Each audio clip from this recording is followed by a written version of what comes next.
Hey, what's happening, gamers? How's everybody doing? Welcome back to Mario Kart Wii. This is the 21st episode of the Road to Mario Kart World. We're of course still covering the Wii game, and today will be the remainder of 100 CCs. We're not even at 150 yet, and I don't even remember where we were. So you guys will have to help me with that. But hopefully you guys having a good one. I'm not having the best day because I'm in a lot of pain. But I'm here, so sorry for the late start. But I hope everyone's having a much better day than I am. And we've got more Fatal Fury coming your way. If you guys would like more Xenoblade, Xenoblade's at 865 views. Of course, needs 1,000 to continue. Last night, I finished grinding up to a level, past the level 50, and I got the level 50 max, so we can complete the story. But we need 200 views in order to clear the story. That's about what we have left. But we're gonna be playing with Bowser and a couple other characters today, and hopefully not get smoked too badly. Because I'm not too good at this game. I also have no idea how to do tricks in this game still. I see all those tricks, but I can't figure out how to do the tricks. So, if anybody knows the quick way to do the tricks, that'd be cool, because we're almost done with our Mario Kart Wii coverage, and then of course we're going to start Mario Kart 7 sometime this weekend. And then Mario Kart 8 will be either the 30th or it will be the 3rd of May. And we'll also be looking at Mario Kart Tour and Mario Kart Deluxe. So by the time we finish everything, right around either June 4th or June 3rd, we'll conclude our Mario Kart coverage. I think. So, that's the plan. Hooray. There just wasn't enough Mario Kart games to make it to June. It's almost. We are doing all deluxe. We're doing all Mario Kart 8. That'll take Mario Kart 8. The original will take like 4 days. Mario Kart Deluxe will take almost a month because it has so much content. Yep. And if we finish before then I'm playing Mario Power Tennis. Because I like that. Alright, so we're continuing. We have, this? Eventually. I'm doing all single player first, and we could always do a two player. That would milk more content out of this. I'm down for anything. Because we gotta milk stuff. And of course, our newest series right now is Fatal Fury, City of the Wolves. We were gonna record voiceover, but not voiceover. We were gonna record gameplay, but I had problems with my legs yesterday. I mean today. What's today? Bowser Bike! Flame Runner. Okay.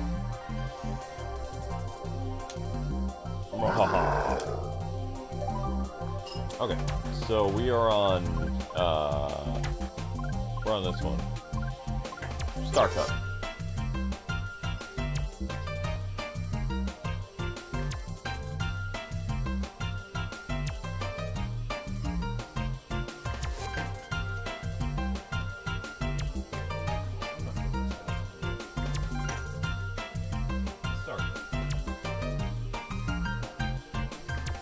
Amber's eating lunch or dinner. I guess it was something. Star Cup, Bowser, let's go. Whatever people eat at 5 o'clock. I mean, 4 or 5 o'clock could technically be dinner. I don't eat dinner until late. And either there will be an Ultimate Selects for Jotaro today, or there will be a mystery stream. There'll probably be a mystery stream set up like right around the time of Fatal Fury. And then I'll figure out what I'm doing later.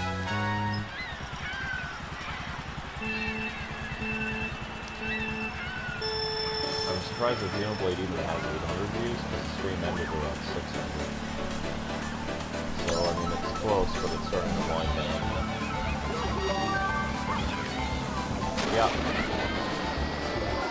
So, I don't know. I recommend that like 40 of you guys watch Xenoblade today, and then by the weekend we should be able to do another episode. And then of course on Thursday, Amber and I have a big adventure. We have to reserve the Switch 2, so it's gonna be a pretty long day for me because I believe Switch 2 pre-order start at 11 in the morning. So I'll be doing Best Buy, and Amber will be going physically. So if she says, I'm reserving it in my name so people don't think my husband exists, it's like, go for it, reserve it in your name, why not? Of course, makes sense.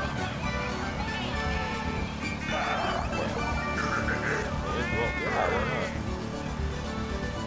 not? I love the Mario and, the Luigi and Daisy stage, it's nice. See them hanging out and dancing like on the fountain. I believe this stage came back from Mario.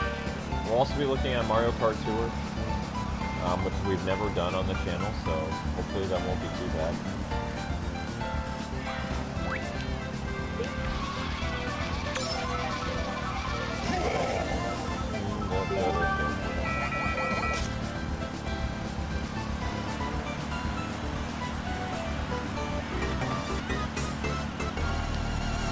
Uh-oh. Oh no, he's got a banana. He's trying to make me slip up. Hey, hey, hey! Oh.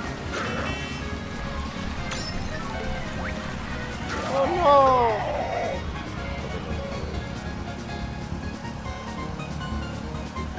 Yeah, I mean,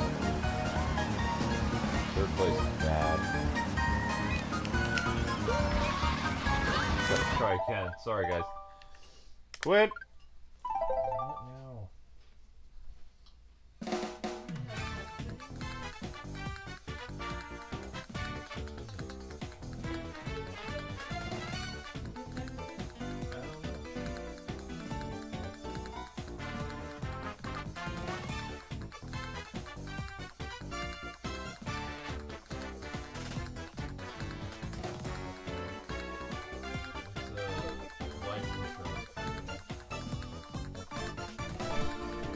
Life insurance, people. Yeah, I've been trying to take out life insurance on you. Yeah, I figured.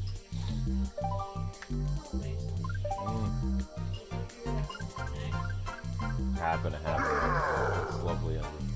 Alright, Bowser, let's try again.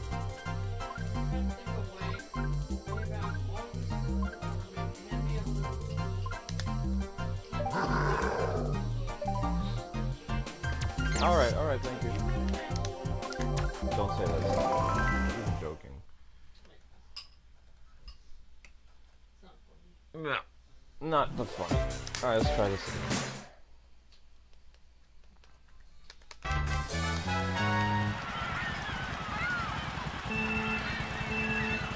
I don't remember the tricks at all. Somebody would have to tell me how to do tricks on me.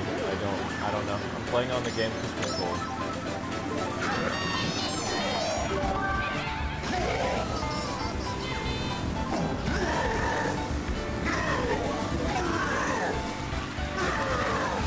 Burger is real good.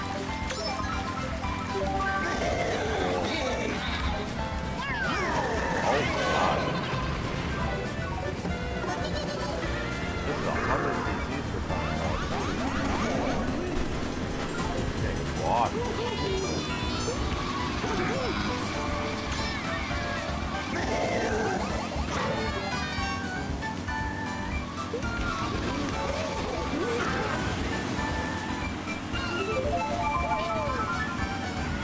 I see people doing wheelies. I don't know how to do that.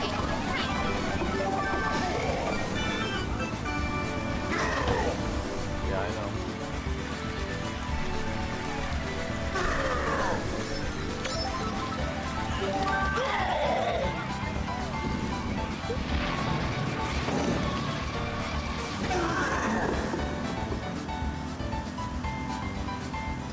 Should have done the automatic stuff.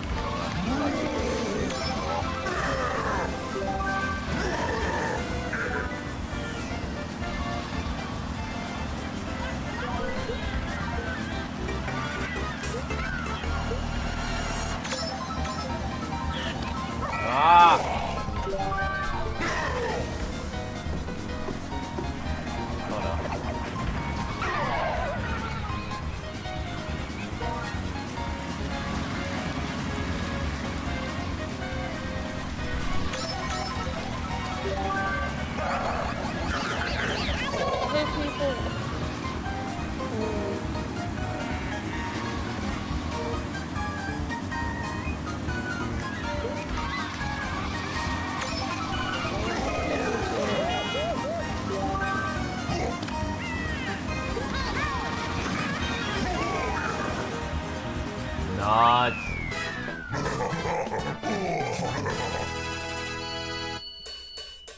Alright, we've got over 120 likes. Great job, everyone. Next like goal is 140, I think. And I think we need a new like goal. Oh, you know what? I can just do it on my phone. I mean, I can do it on your phone.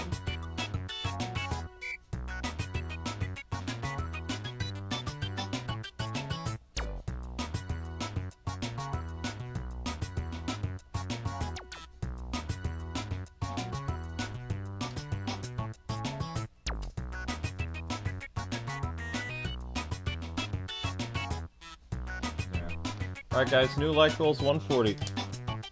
And also, remember to click the shorts playlist because it really helps out a lot. Okay, Star Cup. Koopa Cape, and we cleared, we got second place last time.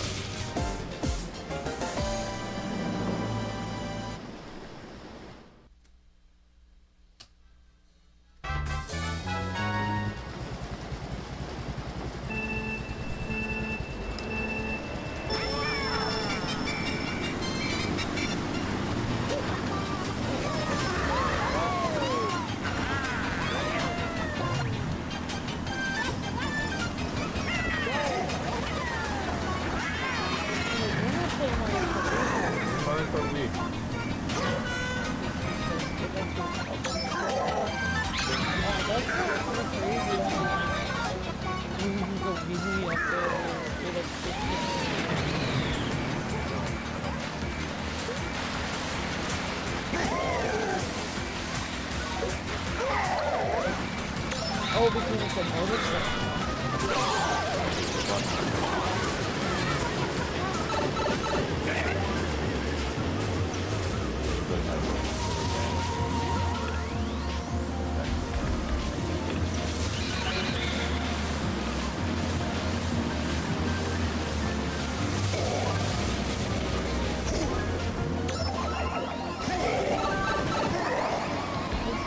Road to Mario Kart World Cup.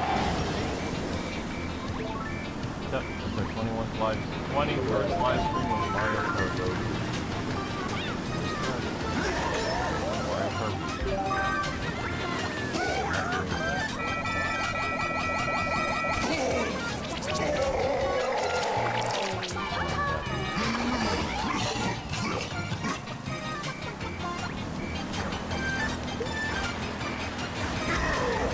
I mean, if they would give me a good item to get back up into the ranking, but they're not.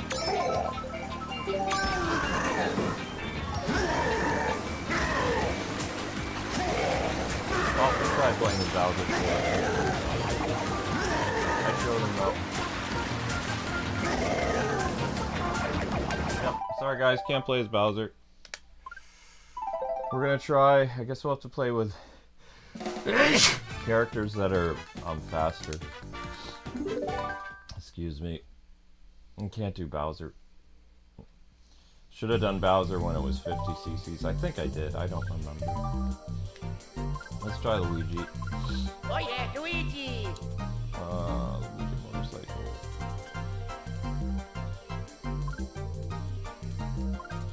Wow, nice. Try again.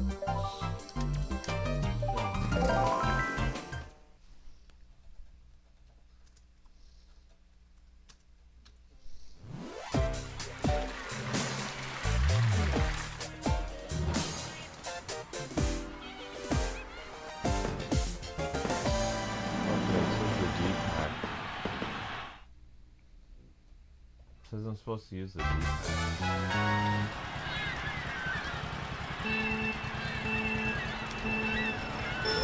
See if that helps. Okay, so we're playing as Luigi now. We started over.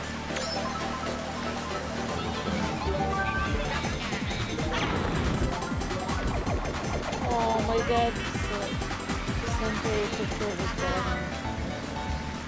I don't have known for your dad and mine, but it costs so much money to send them your dad. I didn't even need to send them that. Maybe if I sent it through the mail instead of through the, because it needed to go through UPS. Because it had to be there before we got whatever, it's like a special thing. Yeah, but my dad said it had to be there immediately. He was thinking I could send it for his birthday, but I don't even know where the mail is. It's in the basement. Give it priority right now.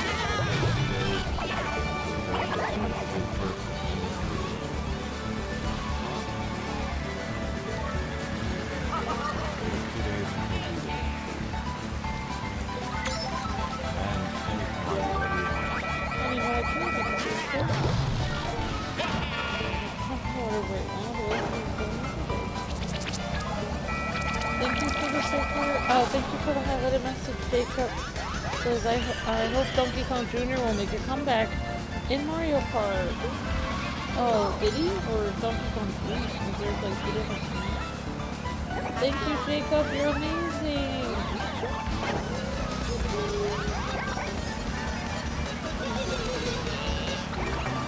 I mean, I can look it up and see.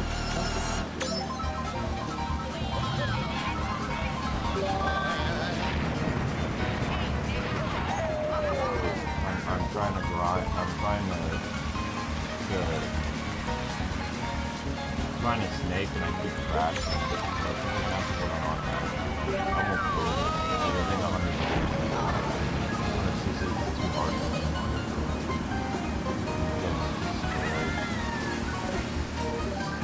Because I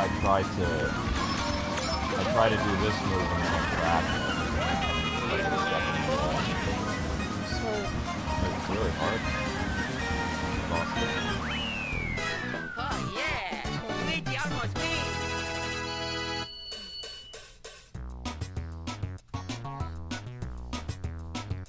I mean, they made a lot of improvements from Mario Kart 7, but Mario Kart Wii is very hard.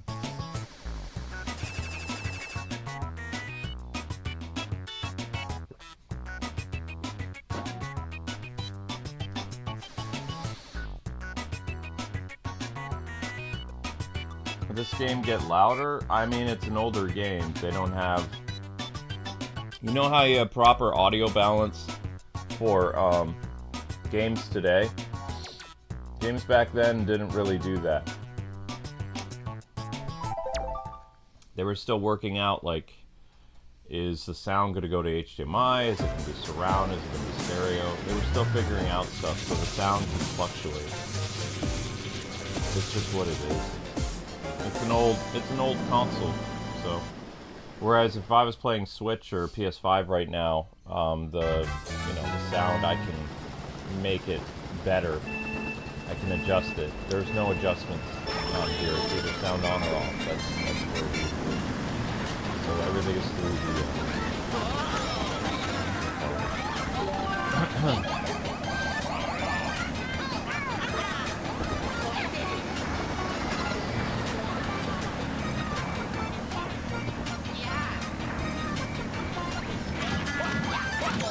Oh,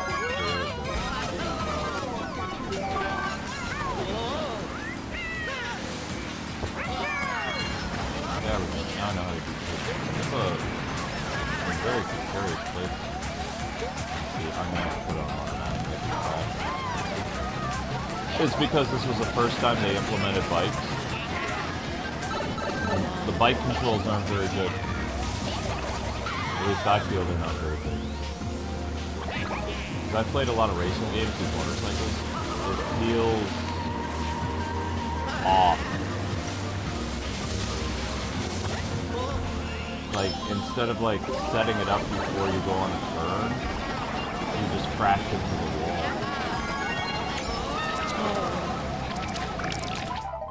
We're done. Alright. Sorry guys, I have to go automatic. Journalist mode. Journalist mode. Oh, you were a game journalist. Yeah.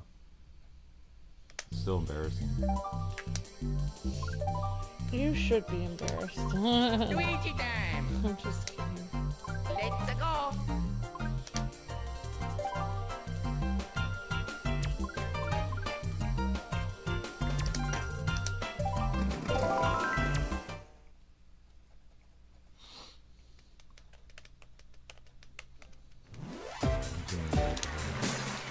sorry, Luke. It's okay. I mean, it's not anything I Thanks for helping watch the shorts, guys and gals. We appreciate your help with you. It doesn't matter if I lose my mini turbo, I can't boost. I mean, I crash. I can win without doing the boost. I can't steer the bike. I keep crashing. It's not going to improve because the controller's not going to improve.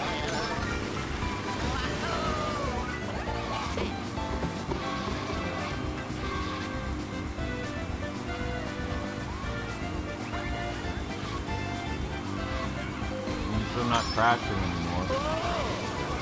It makes all the difference. There's something wonky with the controls, so I had to put automatic on because I can't steer.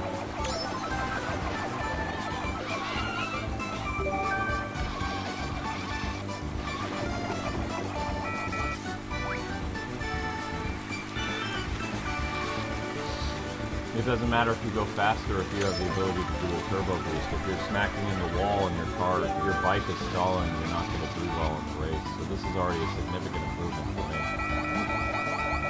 At least I can clear stuff.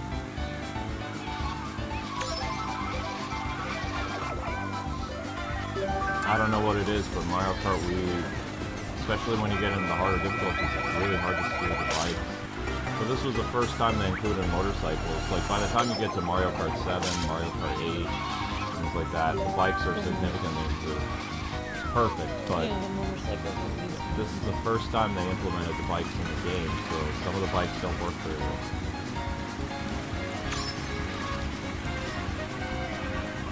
See, I'm not crashing.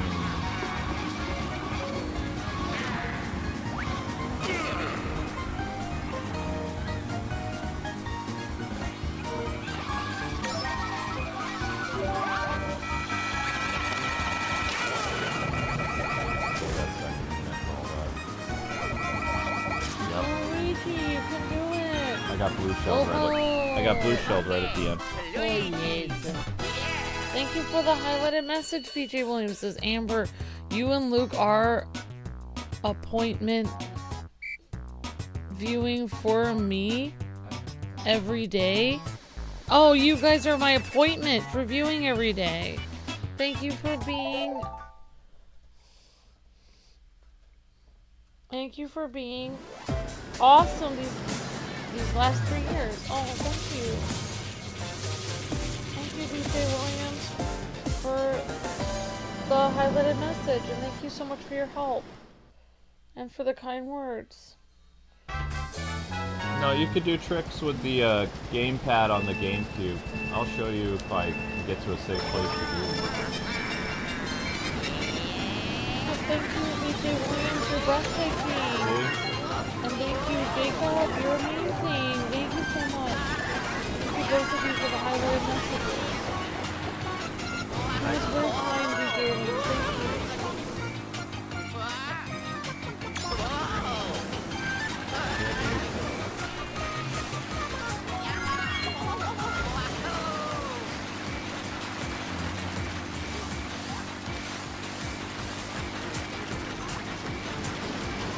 The reason why they added the automatic steering in this is because they knew the game has some control problems. Now maybe it's possible that the Wii wheel and the Wii remote work better. I don't remember. It's too long ago. I'd have to... I know we did a Mario Kart Wii review, so I have to go back to the past and listen to what I said like almost 20 years ago. I don't remember all the... I was coming off other Mario Kart games back in the day when I was using. So I don't remember what... I think the publication I worked for gave this game a 7 or 8. I don't know what my video review, like on my personal YouTube channel. Because I did 2 write-ups for this game for 2 Nintendo blog sites. And then I did a video review of me personally like a month after the game came out. So like 2 or 3 weeks after the game. It took a while to do video reviews back in the day. Maybe I got it up the week that it came out.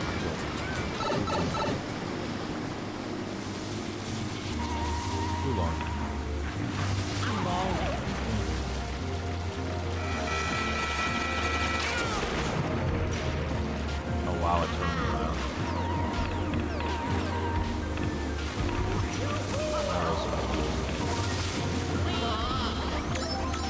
seen a blue shell actually turn you completely around.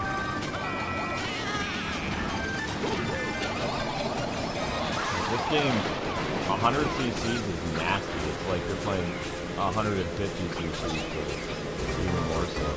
This game does not mess around.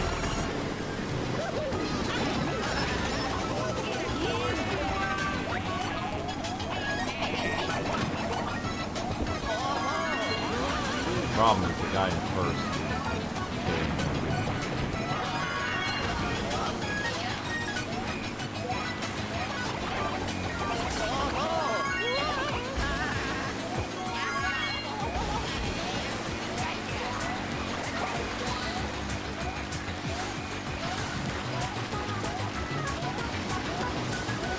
The thing with Mario Kart is skill, but also it's luck, because you never know when somebody's going to throw a blue shell or a red shell and basically pound you to death like right before you get to the finish line. And with the game's slower recovery rate of your vehicle, it's kind of impossible to clear the finish line because you have no idea what's going to happen.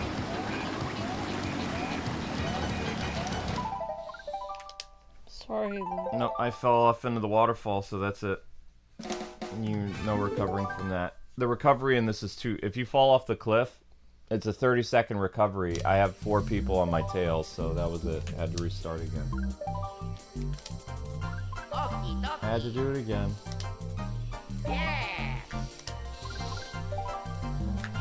Sorry, sweet pumpkin. I mean, I knew Mario Kart Wii was going to be a struggle, but I was hoping it'd be a little bit of an improvement. Our bar is lower. No, I thought I would do better all these years.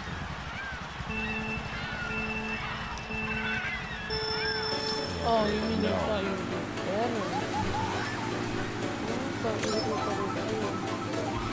I've learned it a lot trying to get this new speed song. It was very frustrating. Yeah, I did too. Did you get any characters? I mean, yesterday I got one of the people who stick. I didn't get 4 at all. To get 4 shards, I don't know if she's at the end or if I have to pay another $10 to basically get her.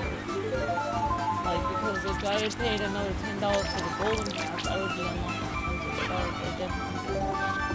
But I only got the regular season, so I didn't get any shards.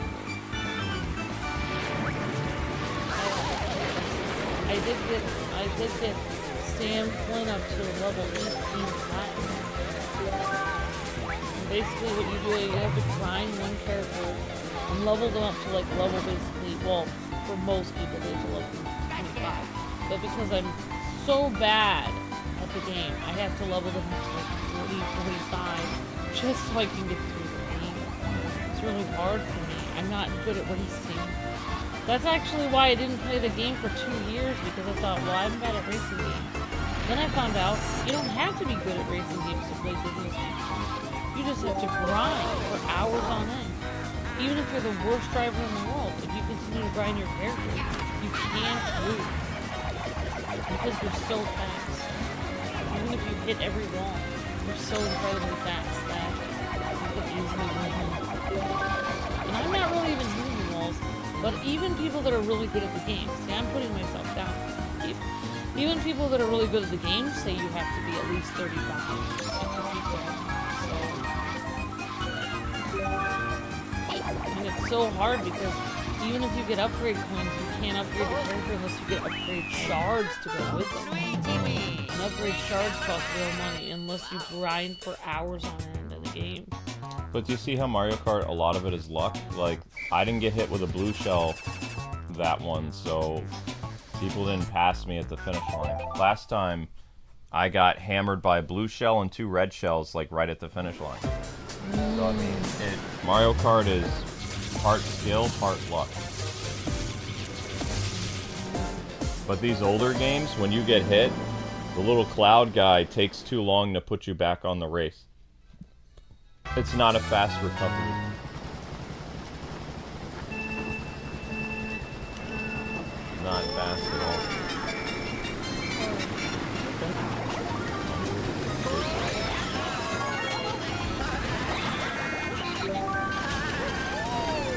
Kart is my favorite from the series. Mario Kart Wii is my favorite, so it's PCAP. Hi Shadow Trooper, hi PCAP, hi Daphne. So you should take the shortcut for that. I don't remember the shortcut. OTFSF1.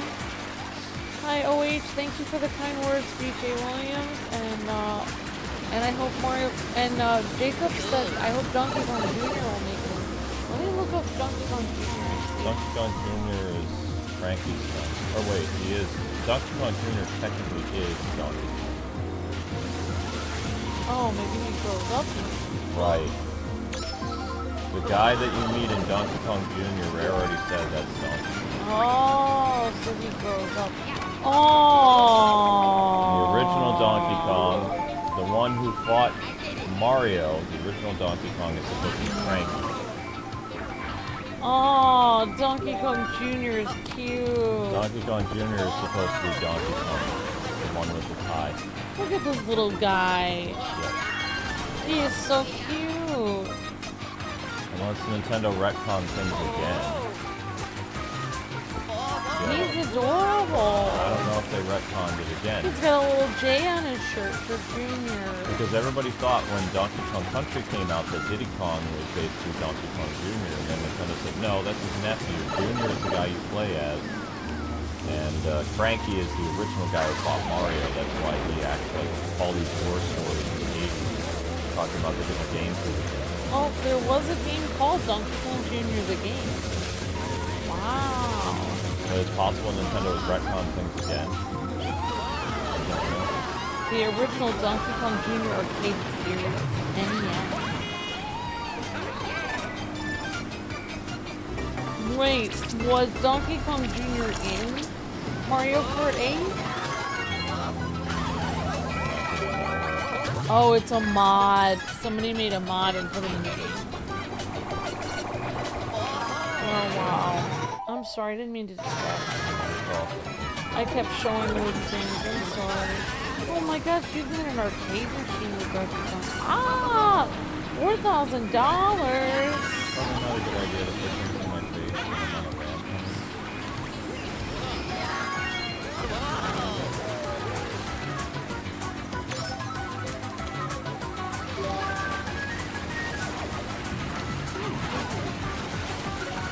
Oh, they made a little plush of him. Oh, he has a little plush of him. He looks so cute. Thank you for telling me about that, Jacob. I didn't realize Donkey Kong Jr. was so kawaii. He's happy. I ruined this race. Let's start over again.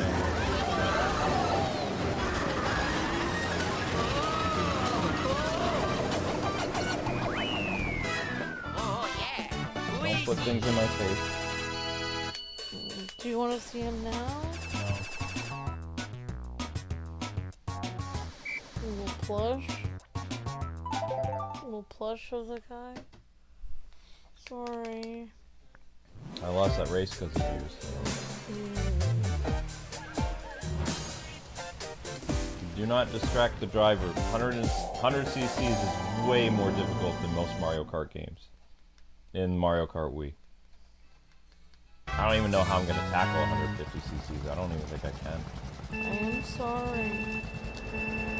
I'm not mad at you. I'm just asking you not to do that because I can't see.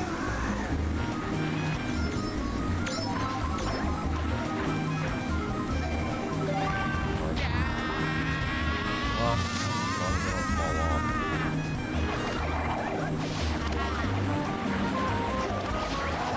I don't even know if this is the...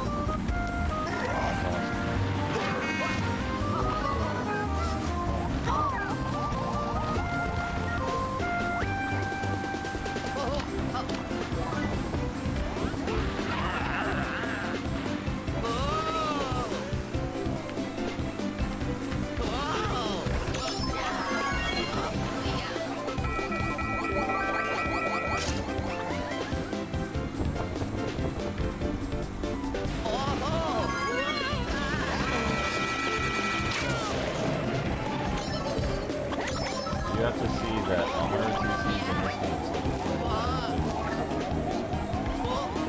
not balancing racing before.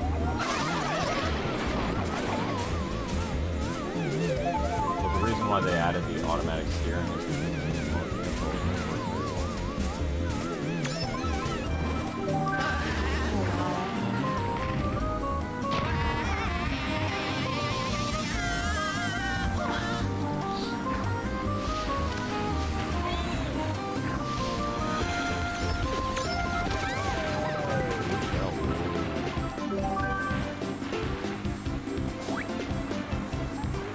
Pesky worm going back and forth. Yeah. Oh, yeah.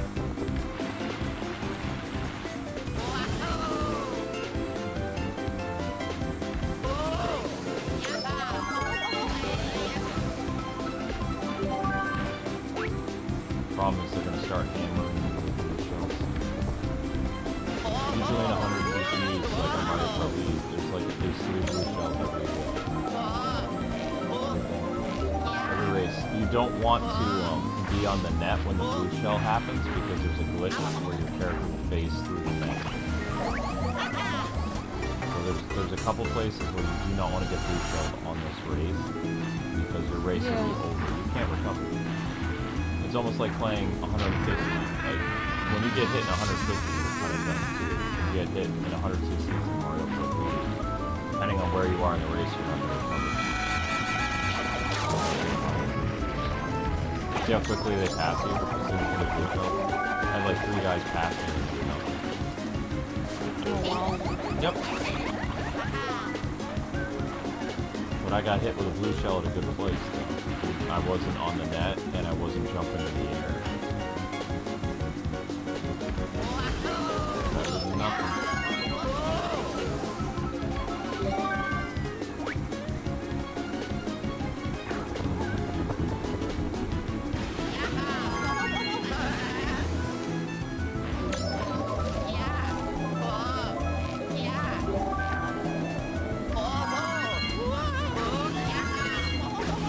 Clear. Good job, Luigi. Now I just have to remember how to do the wheelie when I'm driving. Like, I can look it up. I think when you do the wheelie when you're driving... Have we received any super chats today or no? Highlighted messages. Just highlighted messages. But I'm very thankful for Jacob being a member for a really long time and BJ Williams being a member for 3 years, so really appreciate that.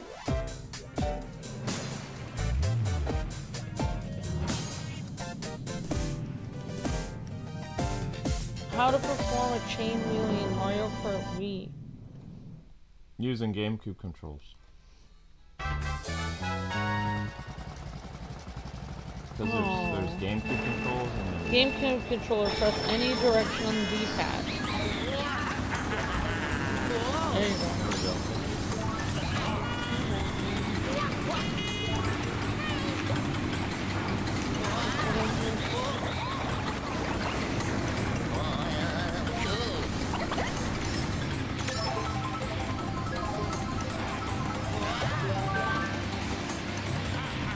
That helps a lot.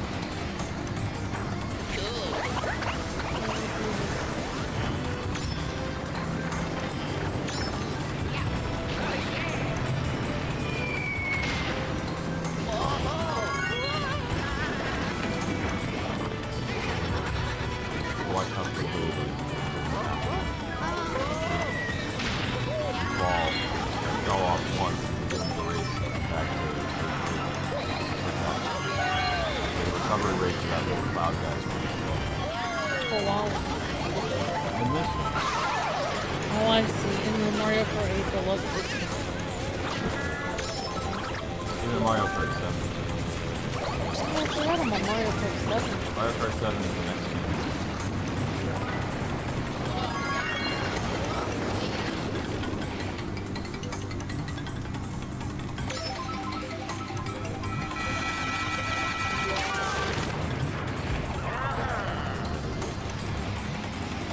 I see what you're saying. You don't want me to send any packages until we pre-orders.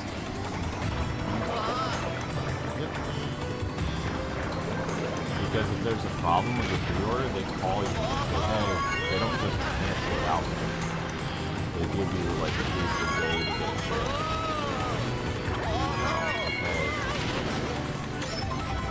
They have to, when I work there, they have to notify them. Oh wow. What happens if the person doesn't have any money but they get really mad? They don't have any money, then usually we charge them after the day of the pre-order. It's already paid for. Well, what happened? Like, it's already charged, and I don't understand. I had somebody who tried to pick up a, what was it, Xbox 360 or something, and their card didn't go through to do the rest of it. I gave them a day or so. Oh, I see. Their card didn't go through for the rest of it. I gave them a day or so.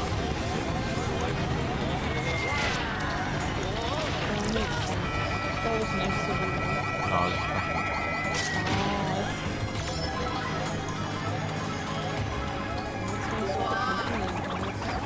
No, I thought that.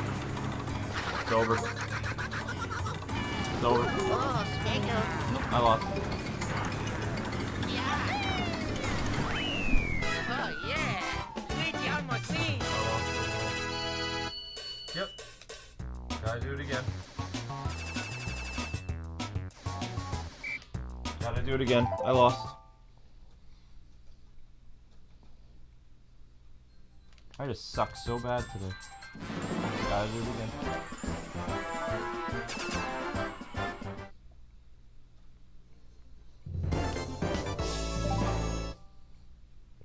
Yeah, I'm not gonna be able to play 150 CCs. If I'm sucking this bad with 100, I can't do 150. There's no way. What time do we have to pre-order stuff? I don't know yet. Oh, yeah, Luigi. Like, is it whoever comes first? Like, if they only have so many pre-orders Oh, available? nice. Or whoever puts the most money down wins? I don't know.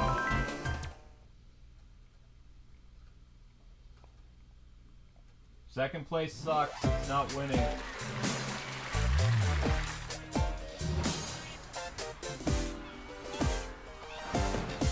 Second place is not good enough. Sorry, Lucky.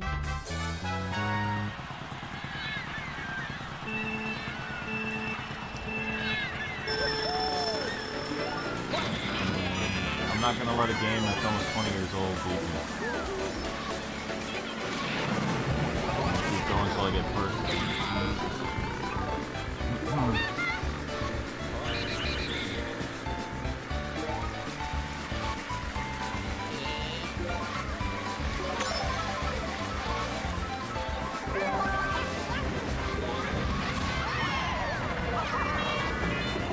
Remember all the shortcuts, but sometimes the shortcuts don't really help. Oh, yeah. Sometimes the shortcuts make it worse.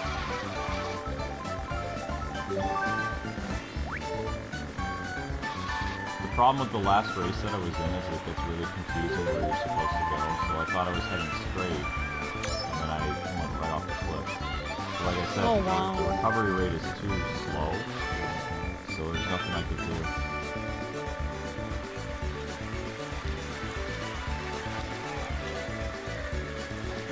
As soon as I fell off, I probably should have Man, Luigi really fell off.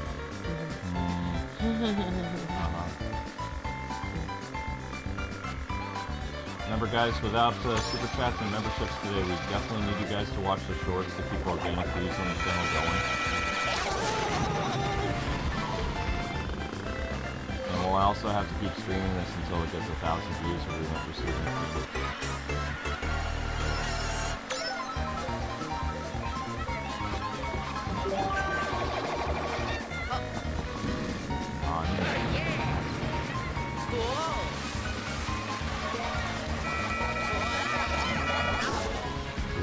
It all comes down to luck. So this run is really bad. I have a little bit of time to make it up, but it depends how fast they get ahead of me.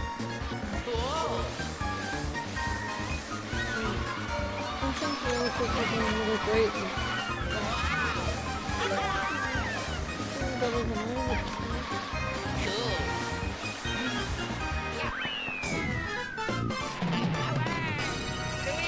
Well, someone was surprised that I'm getting better at Disney Speedstrom. They were like, Amber beat me because we played with people at the end.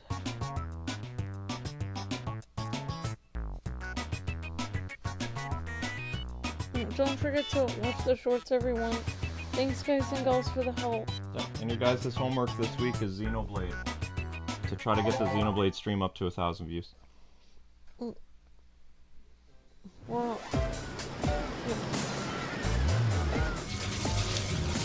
I'll be sharing that and stuff, Luke. Because I literally put like 4 hours into the game after the stream to get up to level 50. That's how long it took to get there. Oh yeah. Yep. But I finally did it. I got all. Well, no, I don't have all my mechs. I have 3 mechs. Each mech is $1 million. Like once you get in the game. Once you get to level 50, each mech is $1 million. Wow. So I had $5 million. I was able to get 3 mechs, and about 900,000 left.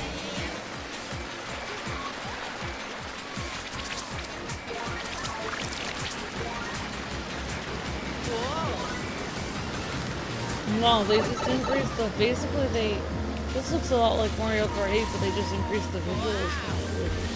The visuals for this game are the same as Mario Kart Double Dash. Oh, wow. This game looks a little bit better than Double Dash, but that's only because the Wii is 2 GameCubes taped together in terms of visual prowess. So it has like a more cartoony look like Double Dash because it's essentially the same engine that made Double Dash. Oh, wow. Just they had more memory to make a bigger Mario Kart. Like Mario Kart Wii is a very ambitious thing. It's pretty big. So did you learn all these facts just by like researching them? Or just by That's Lady Luck. Lady Luck not smiling. Did I research all this stuff? Or do you just learn it by playing stuff? By playing it and paying attention. The thing with a game journalist is you're supposed to not only research, but also pay attention to your surroundings. Just the mind of surroundings. You need to be able to reference the games that came before it, as well as, you know, what was important about the previous series. What were its features, what made Mario Kart Wii was famous for motion controls, and the fact that it implemented motorcycle switches. And Double Dash was famous for having 2 people in one car. Yep, Double Dash was 2 riders. And it became the most, it's actually Double Dash to this day, over 20 years later, it's still one of the most popular Mario Karts of all time. Because... Fan favorite.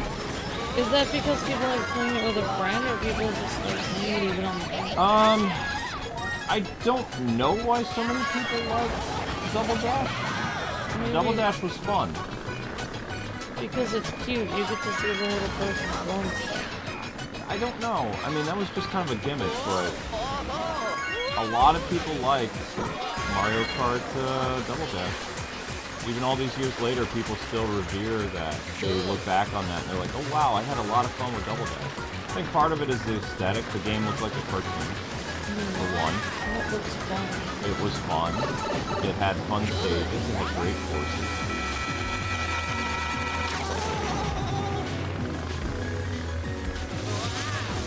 You want to stay in the water because the water makes you faster. If you can. The water gives you a nice little boost. Oh, really? Yeah, but there's a downside to it. It can boost you right off the edge. You can fall right off. Yeah. So in order for this to clear this, we have to make sure that we get first in at least 3 races, and we can get second on the final race. But you cannot get third or fourth, you will lose. Oh, you need to get 3 You need to get first on 3 races, and you can get third on the final race. That's what you just said, yeah. Really, you can only get second in the final race, but you could still technically pull it off if your rival does not finish in second place on this race. Like I said, it's all luck. Oh, I recognize this course from Mario Kart 8 Deluxe. Yep, they brought this course back. Let's go, Luigi, you can do it. Journalists today don't do research. They also don't pay attention to the games that came before it. If you're doing, the most important thing is if you're doing a franchise game, a game that has a continuous, long-standing franchise, and it's a new entry in the series, then you look back and you know, when you're doing your review, and you're scoring the game based on what its new features are and how it works in the, you know, the main series as a whole. Yeah. Whereas a lot of people, when they review games today, even if it's franchise-based, they ignore the stuff that came before it. When the problem is, what happens when you do that is you miss out on little details that, you know, Nintendo has improved with the next entry in the series. So you might be praising, like, motorcycles or something, but motorcycles wasn't the first one that was implemented. Yeah, like you're making it like, oh, I really like what they did. That it was innovative with this new thing. Right. And it's like, but they already did it. Exactly. So you have to pay attention. If it's a franchise, then I didn't like doing franchise reviews because it was always that kind of like, okay, I have to do extra research to remember what the previous Mario Kart had or whatever, or the previous Metroid Prime. What did they do different? I always liked reviewing brand new entries or new IPs because it was more fun because you got to look at the game as like everything that it was presented as, you know, for its first entry. I think Devil May Cry was one of the funnest reviews that I ever got to do, written-wise, because like it was the first of its kind. Cool. Yeah. I like hearing about reviewing this stuff. I was just thinking, that's why, like, sometimes when we had, like, we would talk about certain games and we compare it to other games, and people would be like, why are you comparing it? Well, you're, like, judging it based on other games. It's like, that's not right. It's like, but, I mean, what else are you gonna judge it by? People are like, they're like, what are the game's feelings?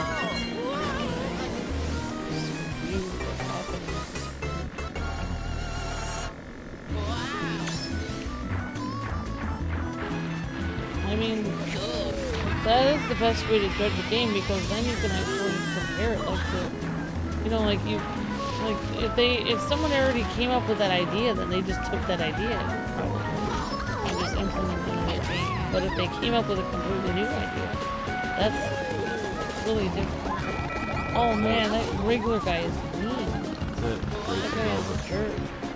If I don't recover from this, my race is over. Why does he have to be like that? I think he did that on purpose to you. I think he's jealous of Luigi's swagger. Like he notices that Luigi gets the girl every time. See that Daisy?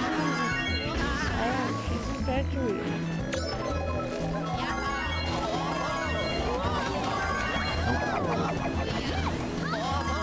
I don't know what place this person got before Peach. If that was Peach's first victory, then I have a chance. But if Peach has other points... Let's hope Peach loses. Nope. Okay, so I can't lose this next one. Oh man, she's got 35 points, Luke. Mm-hmm. That's pretty close. So if Peach gets first or second, it's over. Again. Mm. But yeah, a lot of people forget that Mario Kart is mostly luck. Especially online races. Because people can literally smash into you randomly or hit you with a blue shell, which is kind of random. I mean, there's skill involved with racing and stuff like that, but at the same time, based on all the items that come throwing at you and where you are on the race when a blue shell happens, there's like 50% skill and 50% luck. I have to agree with that. Which is what makes it different than most other races. Like, if you're playing Need for Speed or something like that, or like Gran Turismo, then, you know, you winning a race comes down to 100% skill.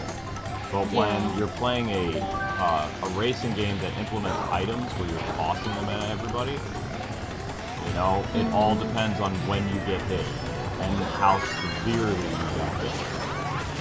Yeah. Because if you get hit like early on in the race, you can recover. If you get hit in the last the last lap, and depending on what happens, let's say you get hit by a blue shell and you're right about ready to hit a ramp. Well, the game is going to have you fall off the cliff as well. So then not only do you have to wait for the animation of the blue shell to subside, but then you have to wait for the animation of being picked up by the cloud guy.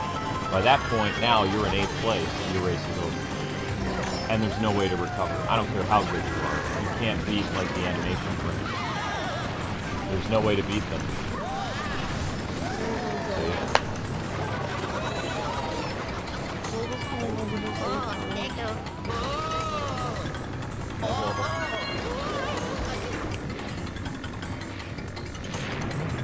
You see how Zelda doesn't really like to sit on people's laps, though?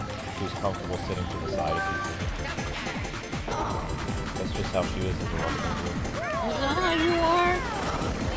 How you are, Zelda? You know it. I don't know anything about you, Zelda. You're a mysterious cat. We've never sat down and had a discussion about how you're feeling inside.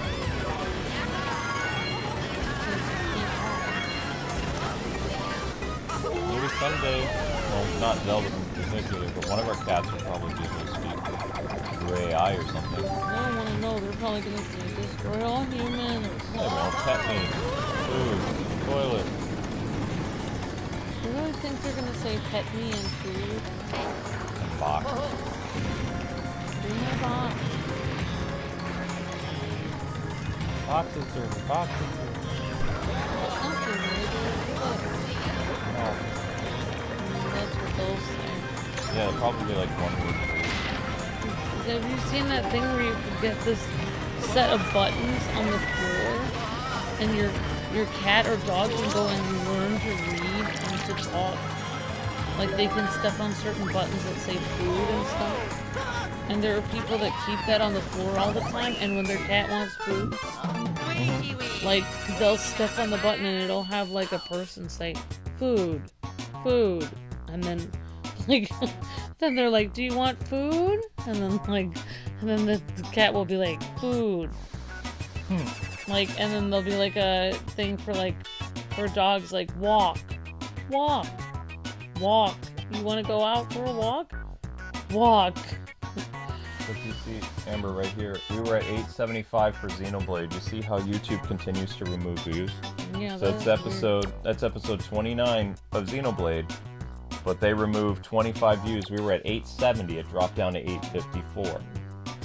This is why this is annoying, is because, like, I've talked to other streamers too, and no other streamer that I know of has views removed from both their uploads and their live streams. It's just not a thing. Oh, that's weird. Yeah, it just disappears. And it's like all that work people went, because this was close to 900. Now it's back like 50 backwards again. It's super annoying.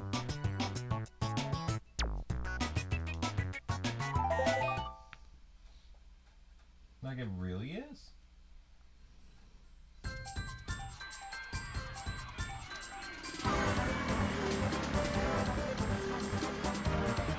I don't know why they're doing it.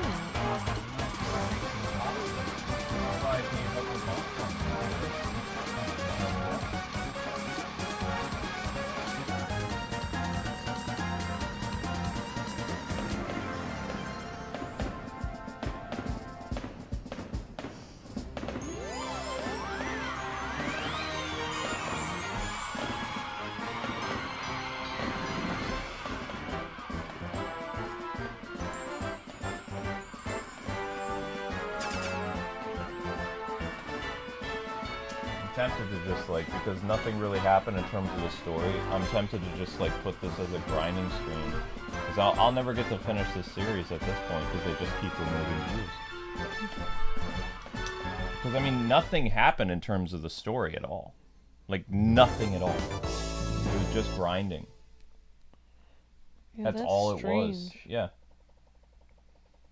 I did a couple heart-to-hearts, but that doesn't matter in the grand scheme of things. It's nothing. Alright, so we're finally ready to move on to Special Cup. What's a heart-to-heart? Heart-to-hearts are like weird little thingies. There was no... I didn't do any affinity missions either. I did nothing except a grind. So I might even switch it up to a grinding stream because it's never going to hit 1,000. Like, YouTube's just going to... Like, watch. By the end of the night, it's going to say 800 views. They'll remove another 50 views off of it. Well, it's annoying, Geeky, because it's like you tell people, hey, you're doing great. We've got like close to 900 views, and then all of a sudden, like an hour after I say that, I go back and I look again, and now it's down to like 800, or now it's down to 700. It's incredibly frustrating. And, you know, speaking to my other content creator friends, it doesn't happen to them. At all. Let's go. That's Ever. weird. Mm-hmm.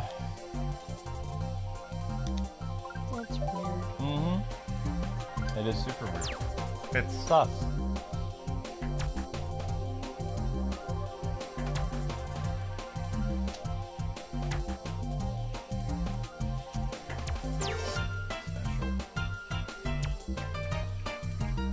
Well, that took an hour to win Star Cup first place, so now we're moving on to Special Cup.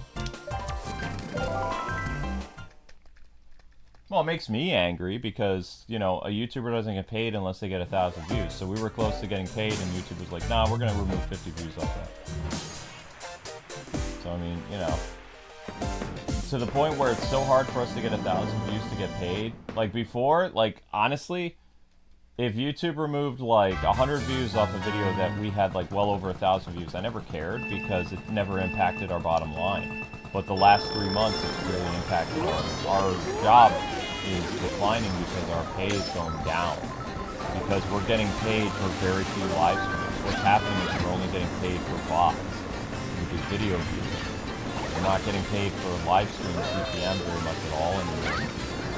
So you have to think out of the 5 live streams that you do a day, now you're only being paid instead of, for 5 of them, you're only being paid for 2.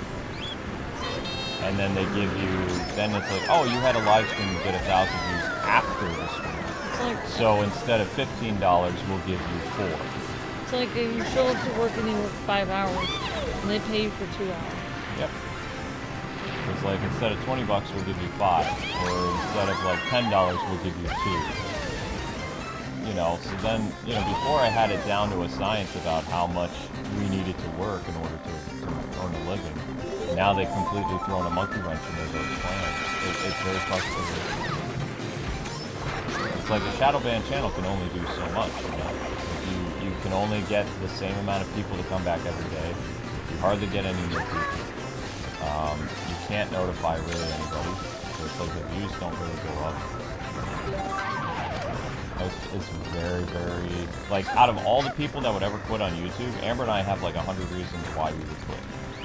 There's all the other YouTubers who just give up. They don't have a reason.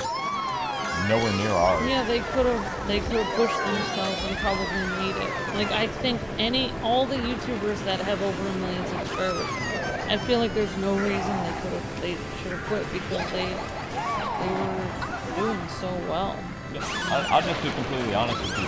So Zebra Gamer right now, he's still getting like almost 1 million views a month. That means he's making, if you're a channel that's getting like 1 million to 2 million views monthly, you're making about $8 grand a month.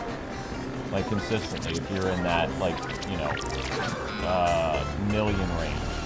Once you start to drop below, you know, 1 million or whatever, they'll start to subtract like $1,000, $2,000, $3,000 from your paycheck every month.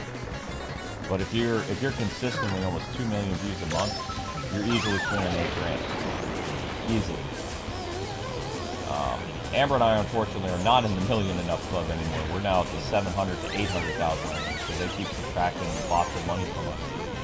So it's getting harder and harder. So we have every reason to quit. We can't quit. We probably both would love to, but unfortunately we can't. Well, like I said, I'm thankful for the job, and I'm thankful. I don't want to say I would like to quit because I feel like then I will That's, I feel like it was my fault that we're in the situation we're in. Anyway, so that's what I'm pretty thankful.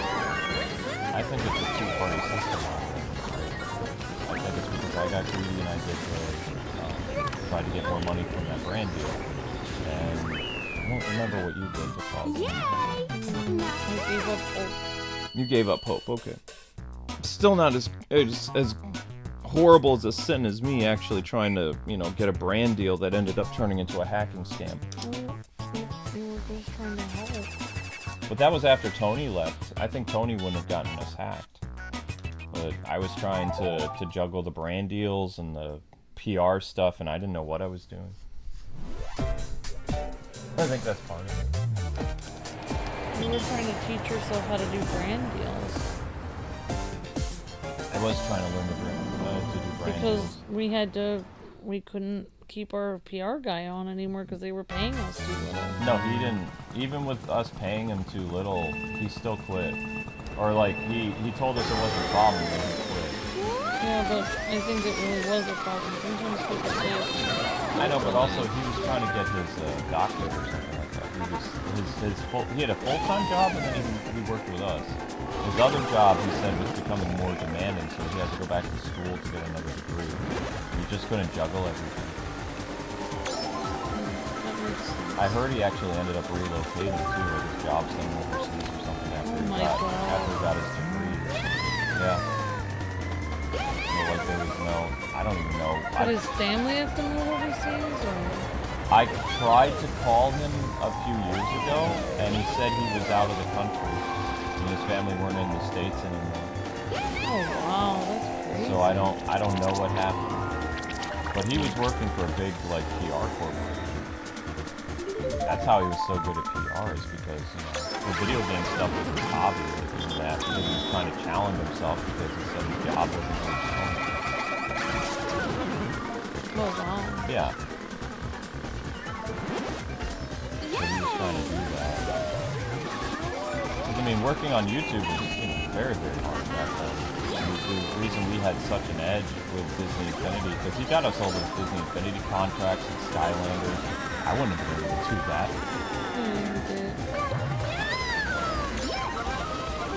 Our one Skylander friend, the reason why he told us he became like a Skylander brand ambassador or whatever, is they saw his rap video of Skyland when they reached out to him. Like, Tony reached out to content creators on our behalf using our channel as a prop in order to get stuff. Like, hey, look at my clients, look at what they do here, blah, blah, blah. So that's how Tony was able to do stuff. I've never been able to do that. And we didn't even have to make a rap video. I wonder whatever happened to Skylander Boy and Girl. Their kids are all teenagers now, I know that. One of their kids has a semi-political channel where they discuss things, like one of those content creators. The other one, his youngest kid now is probably 10 or 12. So the boy and girl are in there, they have to be 16 or 17 at this point. That was such a cute channel. It was an adorable channel. They didn't get impacted by COPPA because like their kids were already like almost teenagers when COPPA hit in 2019. But we did? He told me he had a couple of his rap videos made for kids that had like tens of millions of views on it. But the last time he and I spoke is, remember there was going to be a coalition of people that were going to Congress? Yeah. Skylander Boy and Girl, myself, and a couple other people were approached by that YouTube lawyer. Skylander Boy and Girl, myself, and Asian Guy Gamer, and like one other people. Yeah, we all declined going to Congress. Because of the money it would take to drive down there. Right, and also like one of them didn't want to appear before Congress because they were too nervous. Also, they didn't want the FTC to look into their channel because they had some of their videos claimed and stuff like that. Oh, right, because when you go down there, then the FTC is going to scrutinize you. Right. I couldn't go down because of my leg. So. But I did work with that lawyer on email, and I tried to tell him, you know, what the family-friendly people said. But unfortunately, all the Minecraft and Roblox people or whatever, they took up most of the floor and that lawyer guy hardly got to speak at all. And unfortunately, not the lawyers, the YouTubers that went were uneducated, and they were acting like it was a big production, like it was like, you know, this isn't really happening, this is just some type of PR stuff. And they wore their ridiculous YouTuber costumes and all kinds of stuff. That Roblox guy ended up getting Roblox made for kids, so... Yep. And a lot of the... I mean, if they hadn't done that, we could have done Roblox after Disney Infinity. So a lot of our viewers were like, oh, you guys should play Roblox, but... So they did a lot of brand damage to Roblox for a couple of years. Eventually Roblox was out, but they lost a ton of money. That's why Minecraft became so popular again, because it didn't have any competition. Roblox creators got hit hard. Probably harder than me. So that's because we had a bunch of these fools that went to represent gamers and they acted like it was good production. Just like that one girl who was crying over, like, what was it, like, fashion games. Yeah. Made it 100% worse. She didn't look professional, and it's like, I couldn't even watch the hearings anymore back then because it was such a... I mean, they needed people in a business suit to talk in a calm, respectable, normal manner. Yeah, like, nobody showed up wearing a suit except for the lawyer. It was like watching that one guy with the goofy green giant like Cat in the Hat type hat. That was insane that he wore that into Congress. I mean, I was on jury duty and nobody even wore something like that. Just like everyone, even when I didn't even get paid, or well, I guess they said you had the option of maybe making $7 for the day for jury duty, but it was like, and then you had to be there the entire day. So it's like, even though you didn't even get paid, everyone showed up wearing reasonable outfits, even if they didn't have very much to wear. They just wore the best thing they could. If you had nice shoes and you wore that. I mean, I don't understand why you'd wear a cartoon hat for no conference. It's just insane. Looking back, it's like I probably should have gone because, you know, who knows. Also, I mean, we weren't shadow banned at that point, so I was more concerned about my own company, and because I was dealing with the FTC like at home. I think you didn't want to go because nobody cared about us. We never had anyone. So why should we stick our neck out for them? Yeah, that's how I felt. I think because nobody really cared about us, and a lot of people were saying like, well, it's only going to affect the family-friendly channels. When in reality, they were playing games that were considered family-friendly, such as out of all Mario, the people, Roblox, etc. And they were idiots because they were thinking it wouldn't affect them, but it did. Out of all the people that were targeting children, most of those Roblox channels were targeting kids. Like that's the crazy thing. It's like they said, oh, you know, blah blah blah blah blah, so-and-so is guilty of this, but like we literally had people showing up like they were dressing up like blues from Blue's Clues. The fact that they accused us of targeting people when we're general audience, and they were showing up like they were on some kind of, you know, Saturday morning 7 a.m. show for 3-year-olds. Yeah. It was a travesty. But at the same time, even if I wanted to go, I was dealing with that major fire with the FTC here, like on the home front. Like we were speaking with the lawyer, we were changing the channel, we were changing the branding. We wouldn't have had the money to go, and we would have lost so much income that week for driving down. That week, it was a 2-week affair, I thought. We wouldn't have possibly had. I feel like for them, those are the kind of people that went down are the people that upload once a month. Something like that, yeah. And they had tons of time on their hands to just drive down there. And the reason why they wore those goofy hats was they thought it would get attention and they would get more subscribers to their channel. It felt like they were putting on a big production, yeah. Is she still there? Wow, she's fast asleep. She's very quiet. She's quiet. Hi, Richard, you're breathtaking. Hi, Mage Wolf. Hello, Shadow Trooper. Hi, everyone. Peachy's got it! I mean, it would make sense that the creator of Minecraft would make a sequel. It's been a long time since they made the first game. You have to remember, Minecraft and Fortnite came out during a time where the game industry was changing to basically prolonging the life of the original game by adding new content. So both Minecraft and Fortnite were like games that really capitalized on that. Milking out your original game and making improvements over the course of its lifespan. So for a game like that, instead of it being like, oh, okay, this is just this is the first entry in a series. It all comes down to luck. They just were like, okay, we're just going to prolong the life of our game forever by continuing updates to it. Because it would cost us more money to make a brand new game rather than add new additions to the original existing one. So basically, they did the same thing that DC Universe Online did. And apparently, DC Universe Online still exists. Oh, I had no idea. I had no idea either. I thought that game was long gone, but apparently it's still around. They just don't advertise it very much, but they still have a player base of like millions of people. Wow. I stumbled on a content creator a little while ago that's still a DC Universe content creator, and I was watching their video and they were talking about all these new updates coming to the game. I was like, how's that possible? Because when I looked at the game, you and I looked at it for the first time, at that point it was already like 6 years old. Right, I thought, oh, this game is old. And then when we looked at it again, it was 10 years old. Or something like that. Now it's much older. It's got to be 15 years old, or almost 20 years old. No, 15. I can't believe it's been around so long. Yeah, it's been around a long time.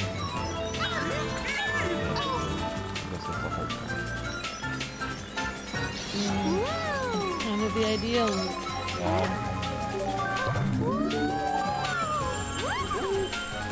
Why not milk DC Universe Online? Oh, I can't. Because I already did the main story. We already did it. We did everything there was to do. We did the main story. There were other like things that you could do, but somebody even told me who played DC Universe Online says there's a lot of grinding involved because you've already reached the max character level, but now you need to find a way of maxing out like your weapons and abilities and all this other stuff in order to play the DLC chapter. Milking has to do with every time you... It takes little to no effort to grind, and then every time you stream, you're able to get people watching. Let me ask you this, everyone in the chat. Would you watch Luke playing a free-to-play game, just DC Universe Online, grinding the same levels over and over again, hours on end, every week for the next 10 years? I don't think so. Even people aren't like, people say, just play Arkham all the time. It's like, we've been milking Arkham for so long. You can't play it all the time because then people get sick of it and they'll leave. Yeah, so we've noticed too, like every year that we do Arkham Origins, we're getting less and less people there and less views. Like this past year was our 5th year doing Arkham Origins or something like that. Our very first year we did it, we got like 10, 20,000 views. The second year we did it, we got like 15. The third year we did it, we got 8,000 views for the first episode. The 4th year we did it, we got like 4,000. This last time that we did Arkham Origins, at Christmas time, we got like 2,000 views. So that shows me the more that we keep doing it, the less and less people are going to show up. Like, there are people that they say they love it, but they're not going to watch it over and over and over and over and over. Like, I've already milked Arkham like more than any other content creator on this platform. Most of the people playing Arkham now are people that have never played it before. They're the younger generation from like Gen Beta or Gen Alpha or something like that, and they're just starting to play it for the first time, and they can write stuff like playing this game for the first time. And they're the people that are, you know. I'm surprised I didn't get a Guinness record for it because I've covered it more than any other streamer. Like me and Arkham videos are pretty much tied with the amount of Batman Arkham videos we have. Well, I mean, I guess there's mods with Arkham, which is what you were gonna do with the Steam Deck. Yeah. I remember talking to AV. I think he said he's doing a 7 or 12 hour upload of Arkham Knight on the 10-year anniversary. So So I mean, I'm gonna stream it, but I'm not gonna stream the whole thing like on Monday. I'll you know, do the original PS4 version of Arkham Knight, starting the release date from back in June. I think it was June 15th. But I guarantee I won't get that many people here. I finally can play as me! There I am. Unlocked? Me! Yahoo! I finally unlocked myself. They made you look short. I am. Yeah, well, I mean, you can't control the height of your me. You just can't. Oh. How are we doing hourly? We're starting to dip a little bit.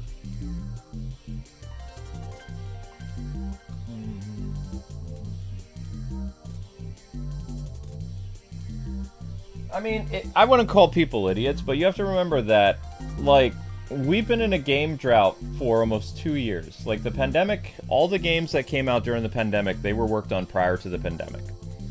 What's happening now is there's less new games because they were the ones that were being worked on during the pandemic. So it's taking longer to finish them. Whereas before, there was a cycle that worked prior to where everybody was, like, you know, locked away at home and production teams got smaller.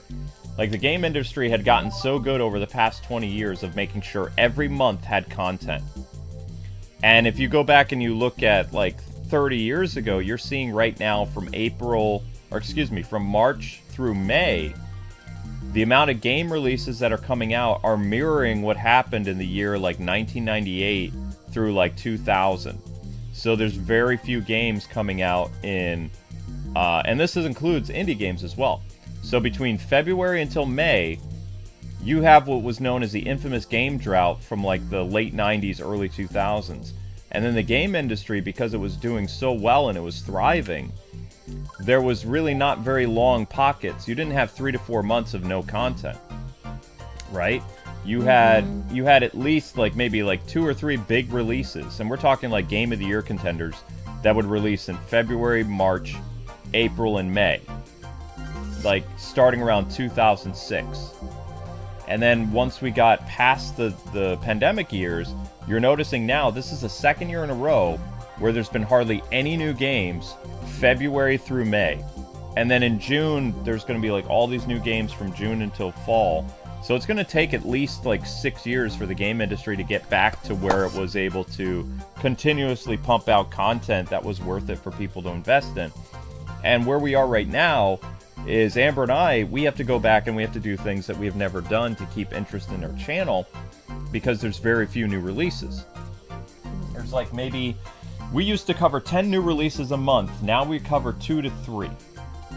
Yeah, that's true. That's the difference, is because doing the new releases brings new people into your channel because they're searching for that new content. They get to know the streamer. They like our style. They like our banter. Don't necessarily like our gameplay, but they like the quality of the gameplay, like how nice it looks. They like that they can hear the streamer and the game.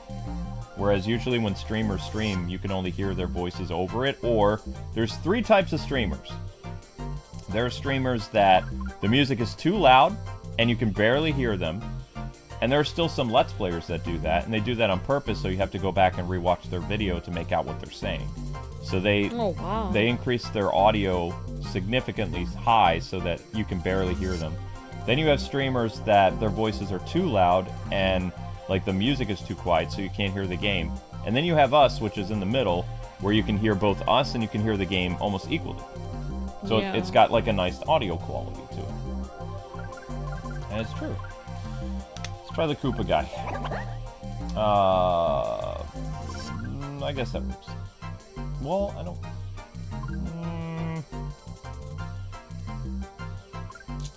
I can try it.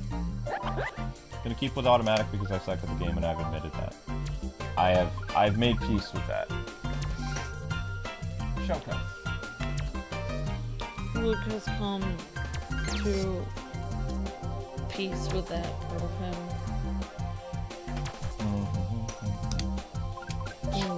It's cool that you used that old Mentos commercial. Now they're using that commercial again. Do do do do do do. Wait, I brought Mentos came back? Yeah, their commercials all over. Our channel. I know Mentos came back. That's neat.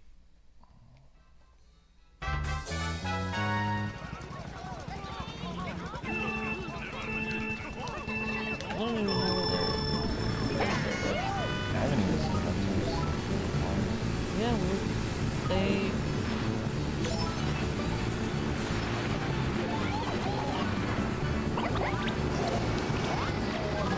Oops.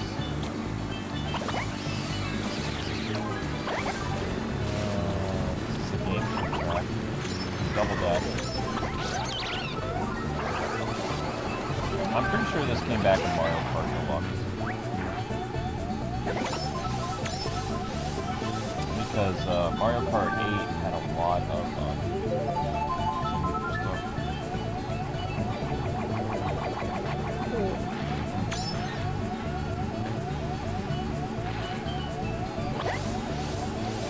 Surprised they never made a Sunshine 2. I guess I can't even find them at this point.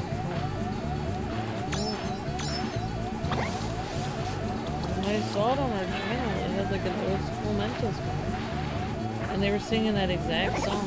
Well, I mean, I have noticed something, and this is just me speedballing, but, like, when YouTube said they implemented more ads on our channel, because, I mean, I haven't... Have you been readjusting the ads after the stream? No, I haven't sir. either. No, sir, I have not.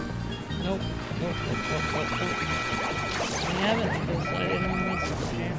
I have noticed that because we haven't been messing with the ad placement, it feels like we're getting more ad revenue than we have in like years, but still the ad revenue is very low. But I have noticed a little bit of improvement. Like we haven't dropped below a certain amount a day,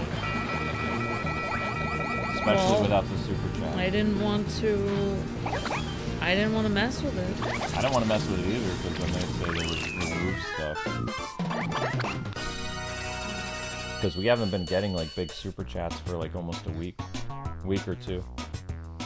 So, but I mean, I personally don't like the gambling ads, and I don't like. There's a lot more gambling ads. I've seen so many gotcha ads. I've seen actual casinos with what's his name? Doogie Howser has been doing commercials on the channel.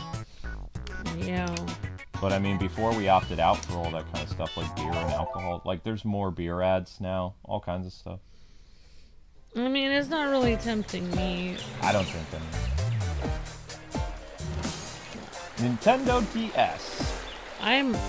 The fact that I can get pretty feisty with just too much coffee tells me it probably couldn't handle the other stuff. Probably, yeah. I don't want to know what I would be like. I don't know. I'd probably be one of those people that... So, unlike yesterday, guys and gals, just so you know, we will be running music on Fatal Fury. We were experimenting yesterday. It was almost a 3-hour stream to get 1,000 views, and we couldn't, like, cut certain aspects of the stream out. So, it was stressful. Like, we're both... I'm going to be doing chores and stuff, like, after Mario Kart, as well as I'm going to eat cereal and just other stuff. Because I got sick last night. I wasn't able to do the stuff I wanted to. So there will be musical stuff. We're also working on a new intro. I can tell you guys what it is because I contacted somebody on Fiverr about it. I talked to one of our viewers about it, but he's really busy, so he can't make it. So what I did is we're going to be parodying Sonic the Hedgehog this year. There's a famous GIF where Sonic is dragging Tails behind him. So like the GIF is going to be us in our SAO stuff with the Sonic the Hedgehog pose where we're running in place. Amber is behind me. I'm grabbing her arm and I'm running like Sonic. And then we have like either Green Hill Zone looping in the background, like a constant loop of like classic retro background, 16-bit or whatever. Yeah, and our characters are like actual like our art. And then, like, there will be a T-shirt that'll be designed from the still image of running. So, in the GIF, the famous GIF from the Genesis days, Sonic is grabbing Tails, and Tails is being pulled, and you know his tails are flat behind him as Sonic's pulling him. And it's kind of like a cartoon thing. So I'm dragging Amber, and instead of Amber's tail, it's Amber's hair that's being, you know, in the background. Like the long blonde hair. So it's the same pose, it's the same expression, but we're just not animal characters. We're ourselves. I could have my hair twirling like Sonic's tails. Yeah, and the only reason we're doing that is because we did a lot of Sonic this year. So that'll be the new startup, and that should be ready by, like, the middle of May. Sonic! Yeah. So I approve. Amber approves. Yep. I wanted our one artist to do it, but he told me he's too busy. I feel bad because it would have looked much better if he did it. Yeah. So I have a couple people that are working. Basically, what happens with Fiverr now is we have people competing for the commission. So there's several people working on it, and then you'll see who did it best, and that's who you pay for, or something. What? So everyone does it? I don't know how it works. The last time I did Fiverr, you choose somebody based on their talent, and then they make it, and you work with them. Now it's like, if there's a people competing, I don't, like I said, I don't understand how it works. I don't understand that at all. Why would they all work on it if you're only getting one of them? I don't know. Feels like a waste of time to them. I don't know. Sounds weird. But I don't really... A lot of people can't duplicate our SAO style of art. Oh my gosh. Ah. I mean, it probably just means it was really well done. Oh, of course. I don't even know what happened to our artist, the original guy. The last time I talked to him, a lot of his commissions were running out because a lot of the people who he decided to work for quit. So, this year alone has had 150 YouTubers call it quits. Everything from Let's Players to cooking channels to travel channels. Now after everyone quit, now they're saying, we're bringing back ad revenue, guys. Yeah. Now Mentos is coming back, Reese is coming back, Hershey's is coming back. All these companies that used to advertise that left for years, they're coming back. Walmart still hasn't returned. I haven't seen any GameStop ads either.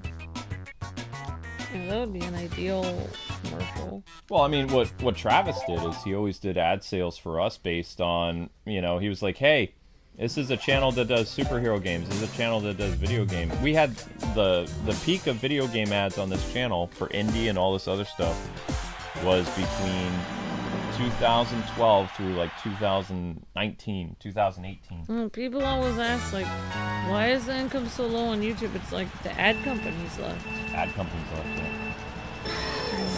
Why did they leave? I don't know. It was pretty easy for a YouTuber to make a stable living because the ad revenue was like, or the CPM for most people. Most content creators, if you were past like 200,000 subscribers, your CPM was usually around $15 to $30. Yeah, even our friend Rob, who never got, I don't know how many subscribers he ever got, but it was like 50,000 or something. And he bought a house with his YouTube channel. Yeah, he bought a house in California. Yeah, and now people have millions of subscribers, and they're quitting. They can't make a living. Yeah. It showed the amount of money you could make on YouTube for having, you wouldn't even need, you could have 100,000 subscribers and you could make a decent living. Well, I mean, we proved that. We had like 250,000 subs for like 3 years, but we were getting like, the CPM for us was like $50. So we had a PewDiePie CPM, basically. We were a much smaller channel, but we were doing really well. And then, you know, every year, according to our accountant person, is like you can see the decline of YouTube every year from just one content creator's point of view. They just don't pay as much as they used to. They still pay more than Twitch and those other places, but not by much. Another like 2 years, probably 2-3 years, you won't be able to notice the difference between Twitch's low pay and YouTube's. Because YouTube needs to do something to get themselves out of their rut. Which is probably why they're trying to do that whole, like, click here to check out this product thing.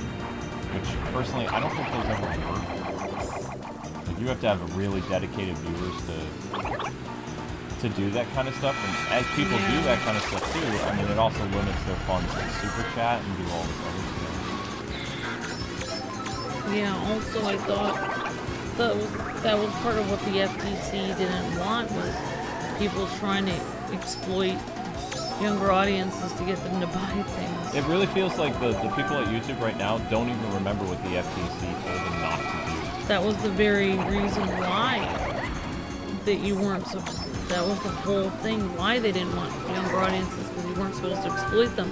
So what they did was they got rid of all the decent family-friendly channels who were following the rules and not exploiting anyone.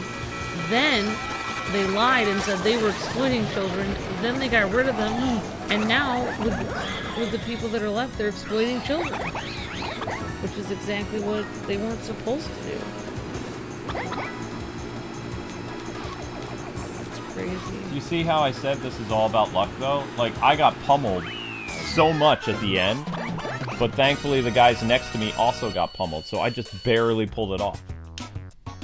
Good job, Luigi. But it's all about luck. I would agree to that. Yeah. Is Mario Kart 7 next? Yeah. Well, no, not today. Mario Kart 7 today. will probably be... I think we said we'll be doing Mario Kart 7 either on Thursday or Friday. Like, Thursday is Switch 2 day, so we might be implementing Mario Kart 7 on Thursday. Probably be Friday, though.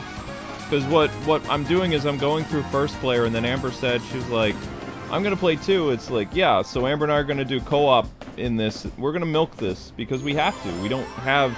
There aren't enough Mario Kart games to make it till June.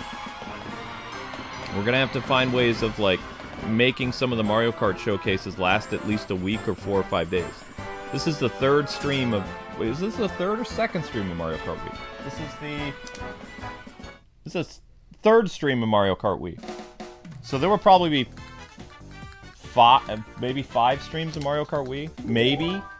All depends how badly I do in Mario Kart 150cc's tomorrow, which I'm dreading. But using the automatic thing seems to be working, kind of. You mean the cheat feature? The cheat feature, yeah. But I'm not unlocking any characters. That's the thing. So I don't know. I mean, I haven't really unlocked characters at all. I don't even know how to do that.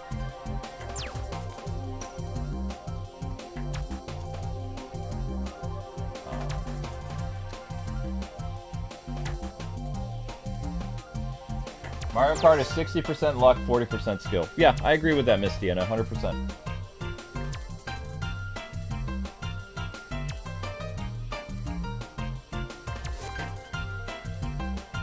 YouTube right now is kind of like Jaws. Well, I mean, there's so many YouTube, like, corporate people that are jumping ship. They're going to places like Kick. They're getting positions, like, over there. They're going to a lot of... The big thing right now, which I told you guys is a problem, is called IRL streaming. IRL streaming is replacing everything but VTubers. VTubers is a force that doesn't seem to be ever leaving. VTubers have been around for 12 years now. Hard to believe, but it's true. And it feels like they just started yesterday. I know. Even when a VTuber graduates and becomes indie again, they still succeed. Like, it's almost like you work 5 years for HoloLive or whatever, and, you know, you get your face out there and people get familiar with your voice, and then you come back to the internet and you make your debut as a brand new character, but the fans that you've made, they know your voice, and they find you again, and, you know, you're set, because VTuber makes, especially an independent VTuber, makes a lot of money. They don't make a lot of money when they're with HoloLive, because I've heard horror stories of how much, like, those production companies take from you. It's worse than any network deal that Amber and I ever had. Like, they don't even get, like... Most YouTubers get at least 30 to 25% of a super chat. A VTuber doesn't get that. A VTuber has to split a super chat with not just YouTube, but also the company that they work for. And the company they work for gets at least 60% of the super chat. Oh, wow. So that means if a VTuber gets like a $50 super chat, they probably earn $10 from that super chat. Because YouTube gets its cut, and then the production company. That includes memberships too. YouTube does not take a big chunk out of memberships. Nor does a YouTube network. A YouTube network, especially ours, or our YouTube talent agency as they're known now, they're not known as networks. The talent agency that represents us, they don't take a cut of our membership. So YouTube takes 10%, we get the rest. We actually get a better deal on memberships than we do super chats. We used to get a pretty good deal on super chats. We used to get like a huge portion of the super chat. But Yeah. YouTube changed their policy where now YouTube, if somebody in theory gave like $500, the YouTuber gets to keep 390 of that. So the more money that a streamer makes from super chats, like in theory, let's say What? you got like $700 from super chats that day, YouTube would give the streamer like probably maybe 590. But it is the only secure way to really get donations, because putting your PayPal out there to have people donate is really... The problem with putting your PayPal out there that YouTubers are learning is if you have the wrong political beliefs, then the activists will get a hold of your, your PayPal or your Subscribe Star or whatever. They'll contact the company that, is housing you, and then they'll get your thing taken away. Because what a lot of people don't realize is most of these, online, digital payment companies, they're just as crazy as the activists, or they have activists working for them. So they'll pull your funding. Even if you've had that company forever, they'll take it away from you. So we've never advertised, if we have a PayPal or if we have a Subscribe Star or any of that. So our enemies can't, take our ability to make money away. We've never done that, and we never will. So we'd rather get the YouTube cut of super chats and things like that than have the ability to make more money. Like Abdallah, he does directly to his PayPal. He'll even tell people on the stream, hey, if you super chat, I only get a percentage of this, but if you go over to my PayPal, I get more money from this. And it's that's a very dangerous thing that streamers do, because not only can you easily be doxxed, but you can also have that taken away from you if you have some very angry fans. So it's not worth sharing that information with people. You can't trust people on the internet this day and age. Thank you for the gifted membership, Just 22. Thank you, Just 22. Appreciate that. Thank you for the help, Just 22. And hope you're having a great day. Thank you so much. Game Boy Advance Shy Guy B. YouTube takes a cut of our super chats? Yeah, they always have. Yeah, of course. They just take more. It depends on how much. It depends on how much. If it's a $500 one, then we get $370, $380. If it's memberships, we get a higher percentage. Because memberships is basically like commission, because YouTube has very low ad revenue. So we actually get more commission for memberships and people doing YouTube Reds than we do.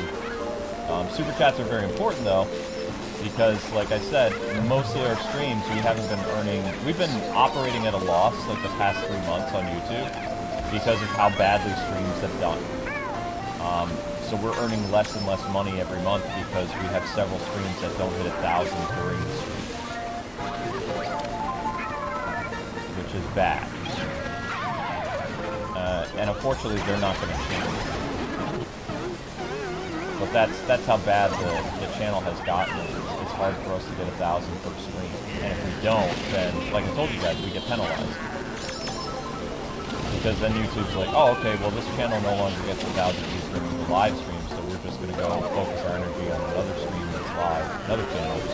And they'll probably get 1,000 views later on, so we'll pay them this amount. It's terrifying, but that's what they've been doing. It's been 3 months ago.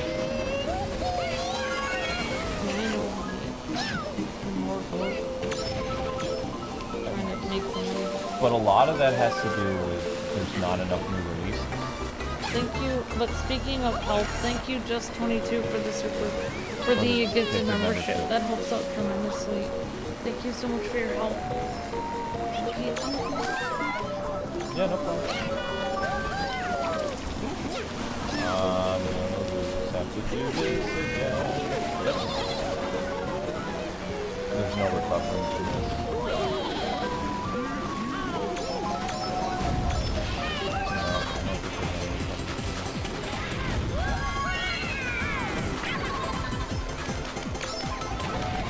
Nope. Whoa! That was really close. Still don't think it's enough, though. Well, that was luck.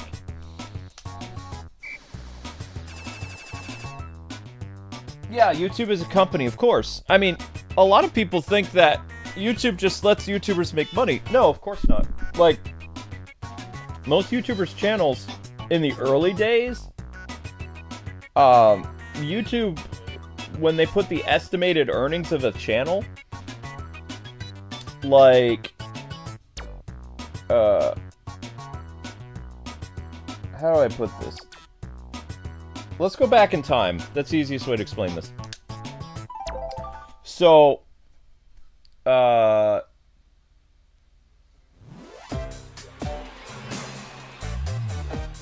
not the best with math, so I don't know how to really explain this. So you would see a certain number, and then, like, that number would change because YouTube actually gets 35% of your channel income. And back in the day, YouTubers were getting mad at YouTube. This was like 2010, 2013. And they were saying nasty things on... YouTube used to have a forum site. It's gone now. There's very few places creators can go to complain. And they would be like, my channel says I made this exorbitant amount, and in reality you paid me this. There was a famous vlogger who made a huge tantrum online. It was like, I don't know, 10 years ago, something like that, a long time ago. He said, my channel says it made $1 million, and YouTube gave me $300,000. And he says, I want that $1 million that I earned. And what YouTube had to explain to him was, hey, you know, your channel earned $1 million, but in reality, you made this amount because we take a percentage. And also, you're with Machinima, so Machinima has a cut as well. And, you know, the guy was livid because, you know, he had all these viral videos and stuff like that, but in reality, YouTube always took a percentage. So then what YouTube decided to do after that, they're like, all right, this is becoming a problem. So they hid the amount of money that the channel makes as a whole. And what they show a content creator for the past, like, I don't know, probably like 6 years or something like that, maybe longer, is your estimated earnings that they pay you. They do not show you how much the channel makes as a whole. You'll never see that ever again. What you see in your estimated earnings, if you're a YouTuber, is you see how much you as a content creator made after YouTube's cut. Which actually, I like that a lot better, because it's easier to know how much you're going to make every month. Like, you can do your estimated taxes, you can do how much you're going to earn at the end of the month, all that kind of stuff. It's a lot easier than seeing, like, this massive number that's now hidden in, like, a CMS operating system that only people with network credentials would be able to see how much your channel actually makes. And I think that out of all the things that they've done over the years, that's probably the smartest one, because it's limited content creators basically wilding out, thinking that YouTube is stealing all this amount from them, because in their contract that they sign, and everybody signs a contract, you sign an agreement or a resume or whatever, no matter where you work. And if you're in the entertainment industry, then you sign, like, a deal with whoever your production company is. Not just if you have an agent, that you have to give your agent money, but, like, the film studio that hired you gets a percentage of your stuff. Which people forget that, but it's true. Once you become a star, you're still actually paying a lot of money to both the studio that hired you as one of their actors, and, you know, if you have everybody has to have a talent representative.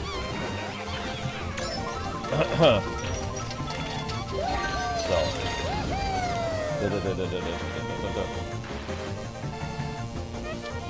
but it has made things a lot better for a lot of creators because they don't know actually how much they're making and they don't freak out. Because what a lot of these people are doing, like they're seeing, oh man, I made $1 million. They go out and they buy this expensive sports car or something on credit, and then when they get paid like $300,000 or $400,000, they can't afford the new car they got, and then they freak out saying that YouTube is doing this or that. So, I mean, that was the only good change that I can think of they've ever done. Is just telling you, hey, this is your estimated, and, you know, be wise with your money, because you didn't really make this. This is what you actually made after our cut. But they used to be really good with Super Chats. Now they take a huge percentage. Amber and I have to do our own taxes. YouTube doesn't take taxes out. They never have.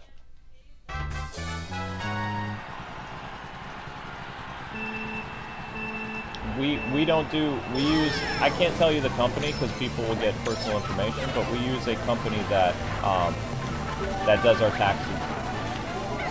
And we trust them, we like them. It's less stress for us because like it takes too long. Because as a home business, which is basically what a YouTuber is, a YouTuber is either a limited liability corporation or they're a home business. You know. Yeah, if they make a mistake too, like they're liable, like those tax companies. So it's a lot easier to work with them because they you know they're going to do a good job because the IRS will come after them if they don't. But there were several YouTubers that went to jail that tried to do tax evasion as well as like didn't realize that they needed to pay taxes. There was a very big, I think it was a cooking channel guy, had a mustache who looked like Snidely Whiplash. I don't remember his name. But he was infamous for, like, not paying his taxes. He went to jail for 5 years. And he didn't understand what was going on because, like, you know, he thought YouTube was taking out his taxes for years. And they don't. Just like the guy who won Survivor. The first dude who won Survivor, like, didn't pay his taxes. He took all the money from his winnings, and he didn't pay Uncle He didn't pay Uncle Sam his share, and so they threw him in jail. So if you ever win the lottery, or you ever win, like, The Price is Right, or any of those shows, whatever your winnings are, you have to tax. It's not free money. A lot of people forget this, and then they get in trouble. Same thing with YouTube. You know, YouTube or Twitch, you have to pay attention to your earnings, and you have to subtract personally from your paycheck how much you put towards taxes. You have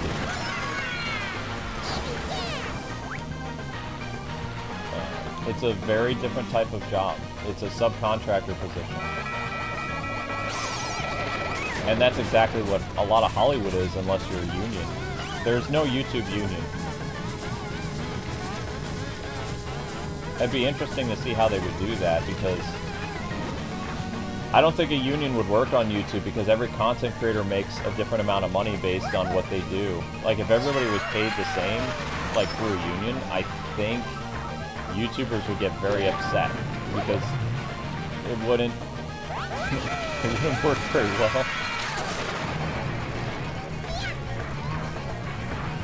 Oh, crap.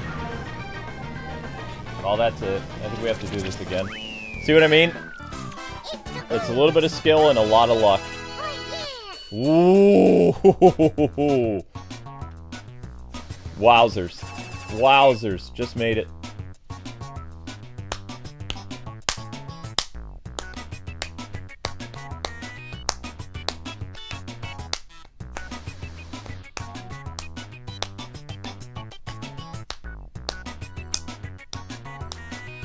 Yep, YouTube used to be... I mean, it was always about views, though. YouTube was always about views. If you got 1 million views, you made a lot more money than somebody who got 10,000 views. Like, everybody has pretty much the same CPM, but it depends how fast your video grows. That's how you get paid. So it's a difference between, like, that one video that got 18,000 views we got like 70 bucks for it, right?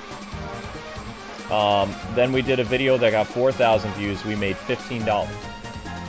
So, I mean, it all depends how rapidly a video gets viewed. The faster a video gets viewed, the more money it'll make in a short amount of time. If it's a long, like, marathon, it'll make less money. It's just how it works. It's not a fair thing at all, but that's just how it is. Da-da-da-da-bum-bum-bum. Congratulations! You've unlocked Leaf Cup. Hooray! Now we still haven't unlocked any characters? That's crazy! That is nuts! Still no characters. And there's plenty of hidden characters, too. There's a lot. Look at that. There's still 4 characters that are hidden. I think there's even more, though. Look at my me. Rocking the blue look. I don't even remember who all the hidden characters are. I'm gonna say Baby Luigi. Kamek, maybe? Bowser Jr., probably. Pauline, I don't think so. I don't think Dixie Kong... Or, yeah, Dixie Kong wouldn't be in this. Maybe Petey Piranha Plant? I don't know. I can't remember all the characters who there were.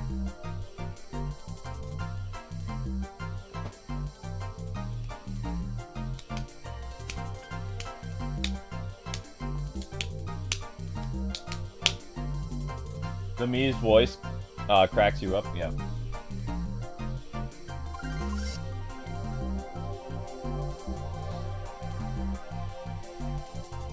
Yep, YouTube, basically, we don't have to pay, thankfully, no YouTuber has to pay a fee to use their channel. You basically, they take a percentage of your earnings. And they used to take the same amount of percentage, but yeah, I mean, of course they're going to take a percentage on tips. They're the ones supplying the super chat feature. Why would they allow a YouTuber to keep, 100% of their super chats? They're the ones that implemented the super chat feature into their channel. Just like they allow a YouTuber, I believe they get a cut of all merchandise too through either Spreadshirt or what's the company we use? They own 2 companies that people don't realize. They own Spreadshirt and they own what's the name of the other one? Teespring. So they own Spreadshirt and Teespring. So every time a content creator makes merchandise, YouTube also gets a cut of that. Rosalina, me, Dry Bowser, Baby Daisy, and Funky Kong? Wait, there's no Baby Luigi in this? Really? Wait, there couldn't be Baby Rosalina. Wait. Oh, you said Baby Daisy.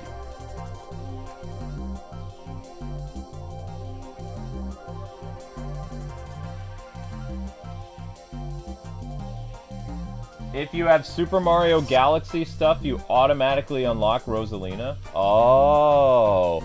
Yeah, we never put Super Mario Galaxy on this Wii, so that's probably why. There's no Baby Luigi, though? Just Baby Mario and Baby Daisy? That's messed up.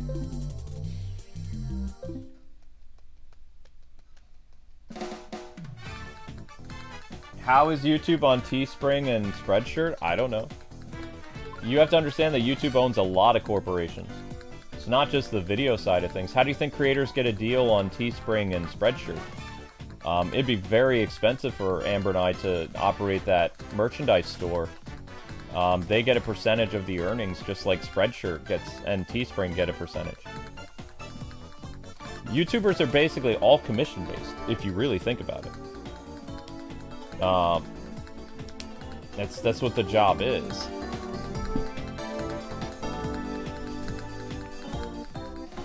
But, it's there's a lot of pluses to working on YouTube. Like, you get to make your own hours. Oh yeah. Hey. You don't have a boss. Like, Amber and I never have a guy that comes to us and says, hey, we're going to terminate your channel because you made, you know, 5% less than you did last month. We never have strategy meetings where they tell us, hey, you need to do this to improve your thing so we can make more money. They let you open your channel. They take a percentage of your earnings. They take a percentage of your super chats and your memberships and your merchandise or whatever, and that's it. They don't charge us for... think about how much memory that Amber and I use on their platform. We have 16,000 videos. How much of that space do you think the Kwings are taking up? We don't have to pay for that. You imagine if we had to pay for, like, storage costs for all those videos? We wouldn't be able to do it. Most people wouldn't even be able to pay for the storage of 1,000 videos at 1080p. We have 16,000 videos that are on their service, on their website. We don't have to pay for any of that. I get to work with my best friend, like, every day. I get to see my wife more than most people see their wives.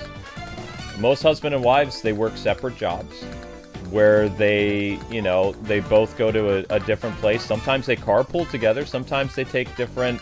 I know a married couple that, they both work in New York City, but one of them takes the subway and the other one, like, takes the bus to get to work. So they don't even get to commute together because their jobs are in the opposite end of New York City. They meet up at the bus stop. Like, he'll pick her up at the bus stop every day, and they'll go home, and they'll see each other on the way home. They'll eat dinner, and they'll go to bed together and have breakfast, and that's it. The only time they really get to spend with each other is when it's the weekend, if, you know, one of them doesn't work.